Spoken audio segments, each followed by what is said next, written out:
Good morning అండి అందరికీ. ఇవాళ మా ఇంట్లో మరమరాలతో టిఫిన్ చేశారండి. చక్కగా జీడిపప్పు శనక్కాయలు బాగా వేసి టిఫిన్ చేశారండి.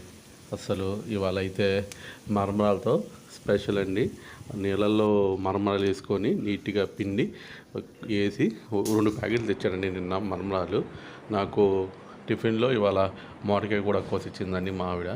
ఇంట్లో మామిడికాయలు ఉన్నాయిలేండి, చక్కగా ఎర్లీ మార్నింగ్ ఫ్రూట్తో కూడా స్టార్ట్ చేద్దామని చెప్పి ఇంకా ఒక మామిడికాయ కూడా కోసుకున్నాను. చక్కగా జీడిపప్పులు ఇంకోండి చాలా వచ్చాయి నాకు కూడా. ఇంకా జీడిపప్పులు నాకు అలా తినేటప్పుడు పులిహోర కానీ ఏదైనా తినేటప్పుడు చక్కగా మనం శనక్కాయ పలుకులు వేసుకుంటాం కదండి, అవి వేసుకొని అవి కూడా తింటూ ఉంటే చాలా బాగుంటుందండి. ఇంకోండి మామిడికాయ కూడా తింటున్నాను. అసలు ఇవాళ ఈ 2 కాంబినేషన్ టిఫిన్ చేస్తుంటే ఒకటి తీయగా ఒకటి జీడిపప్పు అటు ఫ్లేవర్ భలే ఉందండి, సూపర్ ఉంది. మీరు ఇలా చేసుకొని తినండి టిఫిన్.